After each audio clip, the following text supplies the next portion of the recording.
Hi hello नमस्ते welcome to महा tuitions YouTube channel.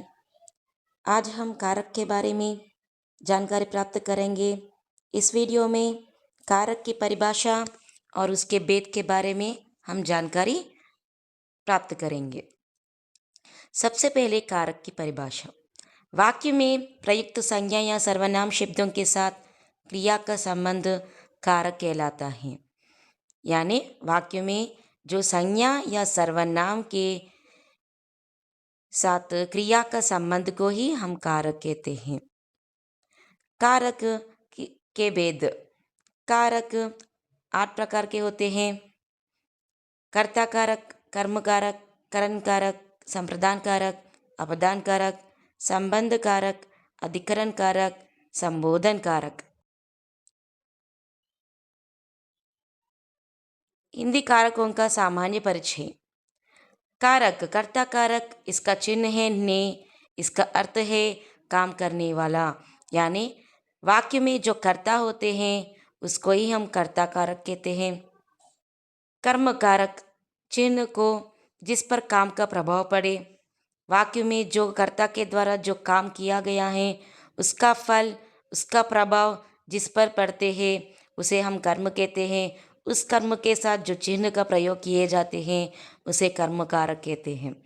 करण कारक, से, द्वारा, जिसके द्वारा कर्ता काम करे। संप्रदान कारक, को, के लिए, जिसके लिए क्रिया की जाए। अपदान कारक, से, इसका अलग होना, भय के बारे में, दूर के संबंधित, तुलना के संबंधित इसे हम प्रयोग करते हैं जिससे अलगाव हो।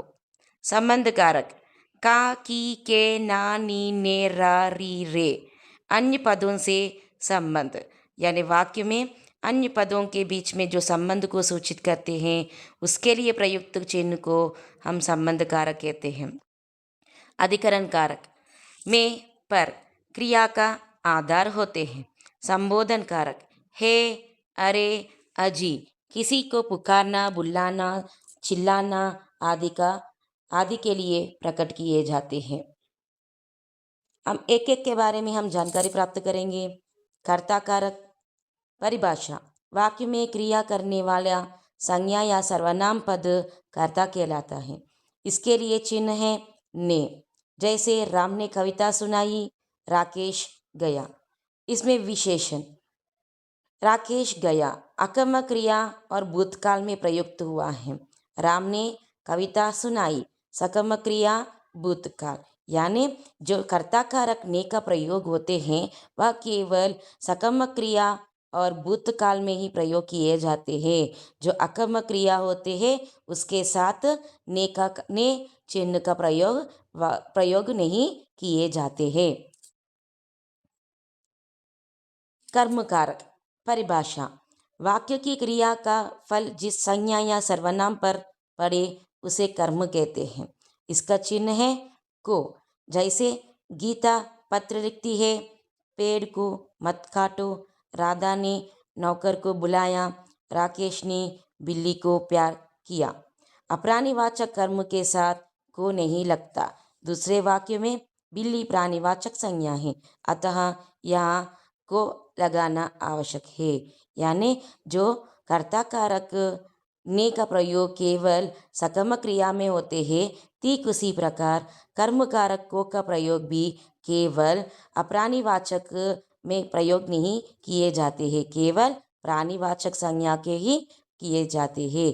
అంటే కర్మకారకు అనేది అప్రాణివాచక్లో ఉపయోగించబడదు, కేవలము ప్రాణివాచక్లోనే ఉపయోగించబడుతుంది. ఇక్కడ మొదటి వాక్యంలో చూసినట్టయితే గీతా పత్ర లిఖతి హే, ఇక్కడ పత్ర అనేది కర్మ, ఇది అప్రాణివాచకు, అందుకనే ఇక్కడ కో ప్రయోగ కాలేదు. కానీ వేరే వాక్యంలో చూసినట్టయితే రాధాని నౌకర్కు బులాయా, ఇక్కడ నౌకర్ అనేది కర్మ కాబట్టి ప్రాణివాచక్, కాబట్టి కోక ప్రయోగ అనేది ఉపయోగించడం అని జరిగినది. करण कारक। करण कारक की परिभाषा। संज्ञा या सर्वनाम के उस रूप को करण कारक कहते हैं जिससे क्रिया के साधन का बोध हो। అంటే సంజ్ఞ సర్వనాం ద్వారా ఏదైతే పని జరగబడిందో ఆ పని చేయడానికి ఉపయోగించినటువంటి సాధన్ అంటే ఏదైతే వస్తువు ఉపయోగించామో దాన్నే కరణ్ కారక్ సే का प्रयोग అంటాము. या करण कारक का अर्थ साधन होता है अर्थात जिसके द्वारा कार्य किया जाए. इसका सीधा संबंध क्रिया के साथ होता है. इसका चिन्ह है से. जैसे मैं गेंद से खेलता हूँ, उसने చాకు के द्वारा సేబ్ కాటా. ఇక్కడ కరణ్ కారక్ సే అనేది కేవలము ఏదైతే మనం క్రియ చేయబడినదో ఆ క్రియ చేయడానికి ఉపయోగించినటువంటి వస్తువు కోసము మనము ఉపయోగిస్తాము. ఇక్కడ మై గేంద్ సే కేల్తా హూ. గేంద్ అంటే బాల్, ఇక్కడ కేల్తా అనేది క్రియ. ఇక్కడ కేల్తా అనే క్రియ జరగడానికి ఏదైతే మనము వస్తువును ఉపయోగించామో బాల్ అనేది గేంద్ అనేది దానితో ఉపయోగించినటువంటి సేనే కరణ్ కారక్ సే. అలాగే రెండవ ఉదాహరణలో ఉస్నే చాకుకే ద్వారా సేబ్ కాటా. ఇక్కడ సేబ్ కాటా అనేది క్రియ జరిగినది. ఆ క్రియ అనేది చాకు ద్వారా జరగబడినది కాబట్టి చాకుకే ద్వారా అనే కరణ్ కారక్ అనేది ఉపయోగించడం జరిగినది. కరణ్ కారక్కే ప్రయోగ సంబంధిత నియम. కొన్ని నియమాలు అనేవి మనం కరణ్ కారక్ కోసము ఉపయోగిస్తాము. साधन के अलावे कारण कारक के अर्थ में से का प्रयोग निम्न रूपों में भी होता है. कारण अध्ययन करने से अच्छे गुण मिलते हैं. दशा कर्ण स्वभाव से ही दानवीरता.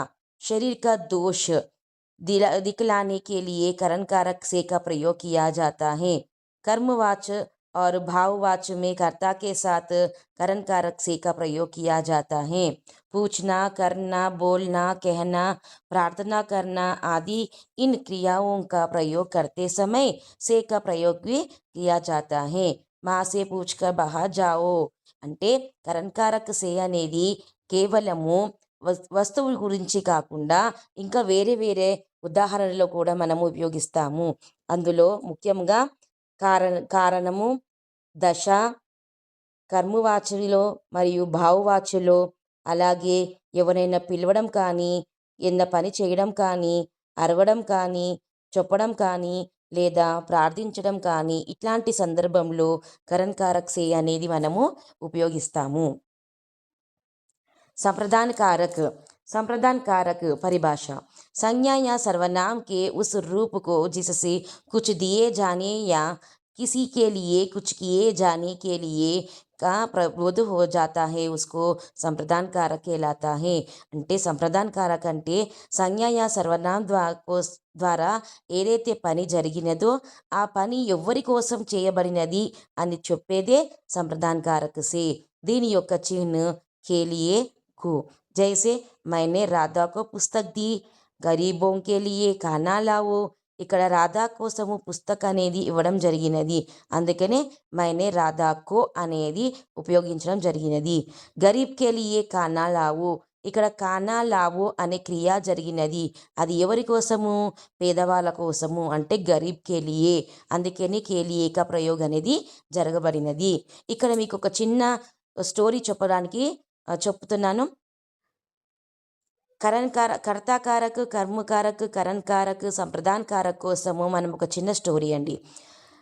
ఇక్కడ ఏంటంటే ఈ స్టోరీ వల్ల మనం ఈ 4 చిహ్నని ఈజీగా గుర్తుపెట్టుకోవచ్చు.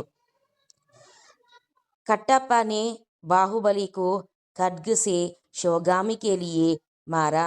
మనకి బాహుబలి సినిమా గుర్తుంది కదండి, అందులో కట్టప్ప బాహుబలిని ఖడ్గముతో శివగామి కోసము చంపుతాడు. అంటే ఇక్కడ బాహుబలి కట్టప్ప అనేవాడు కర్త అయితే బాహుబలి కర్మ్, ఖడ్గ్ అనేది కరణ్ కారక్ సే, అలాగే శివగామి కోసం చంపబడినది సంప్రదాన్ కారక్ కేలియే కా ప్రయోగ అనేది జరగబడినది. अपदान कारक से परिभाषा वाक्य के जिस संज्ञा या सर्वनाम से किसी से अलग होने या तुलना का भाव व्यक्त हो उसे అవధాన్ కారక్ कहते हैं. అంటే వాక్యంలో సంజ్ఞ యా సర్వనామం అనేది దేని నుండైనా విడిపోవడం కానీ తులన చేయడం అంటే కంపారిజన్ కానీ వ్యక్తపరుస్తుందో దాన్ని అపదాన్ కారక్ సే కా ప్రయోగ్ అని అంటాము. ఉదాహరణకి ఫల్ పేడ్ సే గిర్ పడా, ఇక్కడ ఫల్ అనేది పండు అనేది పేడ్ నుండి దూరమైనది అంటే డివైడ్ అనేది, అందుకనే ఇక్కడ अपदान कारक से అనేది ఉపయోగిస్తాము. अपदान कारक से के प्रयोग संबंधित नियम तुलना, डर, अलग, दूरी. దివ్య అంజనా సే అచ్చా గాతి హే ఇక్కడ అనేది కంపారిజన్ చేయబడుతున్నది. మేరా ఘర్ స్కూల్ సే బహుత్ దూర్ హే ఇక్కడ స్కూల్ నుండి ఇల్లు అనేది దూరం గురించి వ్యక్తం చేయబడుతుంది. అలాగే బచ్చే సాంప్ సే డర్తే హే ఇక్కడ పిల్లలు సాంపును చూసి అంటే పామును చూసి భయపడుతున్నారు అని చెప్పే సందర్భంలో అపదాన్ కారక్ సే అనేది మనం ఉపయోగిస్తాము. संबंध कारक. संबंध कारक परिभाषा संज्ञा या सर्वनाम के जिस रूप से एक वस्तु का दूसरी वस्तु से संबंध ज्ञात हो उसे संबंध कारक कहते हैं. उदाहरण इसके लिए चिन्ह का, के, की, रा, रे, री.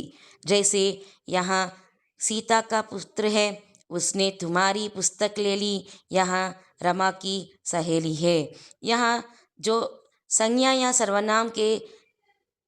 सर्वनाम किसी दूसरी वस्तु के साथ संबंध को सूचित करने के लिए चिन्हों का प्रयोग करते हैं उसे संबंध कारक कहते हैं. उदाहरण के लिए सीता का पुत्र ఇక్కడ సీత యొక్క పుత్రుడు అని చెప్పడానికి సీతకి మరియు పుత్రుడికి మధ్య సంబంధాన్ని చెప్పడానికి కాకా సంబంధ का चिन्ह का प्रयोग किए गए हैं. తుమారీ పుస్తక్ అంటే నీ యొక్క పుస్తకం అని చెప్పడానికి ఇక్కడ సంబంధని వ్యక్తపరుస్తున్నాము.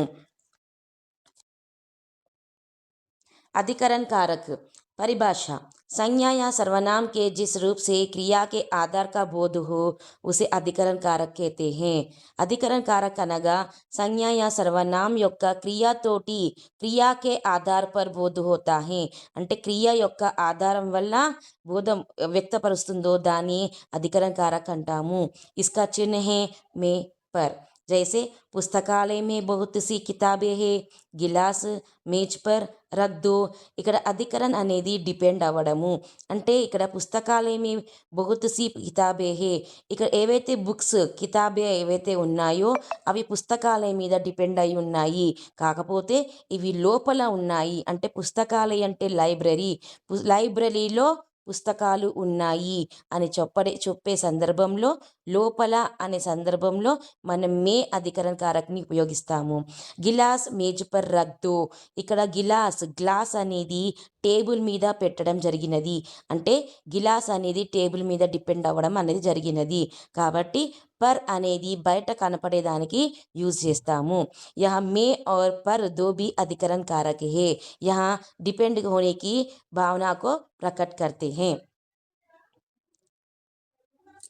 संबोधन कारक संज्ञा के जिस रूप से किसी को पुकारने, बुलाने, सुनाने या सावधान करने के भाव का बोध होता है उसे संबोधन कारक कहते हैं.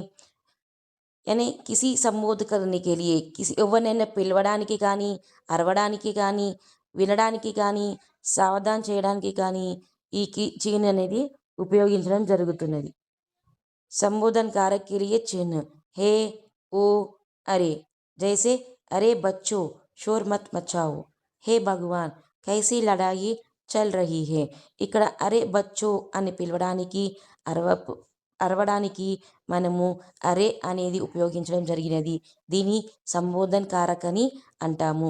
హే భగవాన్ కైసీ లడాయి చల్ రహీ హే ఇక్కడ గొడవ అనేది జరుగుతున్నది, దాన్ని చెప్పడానికి హే భగవాన్ అని మనం సంబోధించడం జరిగినది. దీన్ని సంబోధన్ కారక్ అని అంటాము. नीचे दिए गए वाक्यों में कारकों को पहचान कर उसके भेद लिखिए. ఇక్కడ కొన్ని ఉదాహరణలు ఇవ్వడం జరిగినది. ఈ ఉదాహరణలు చదివి మీరు ఏ కారక్ అనేది మీరు గుర్తించి రాయండి.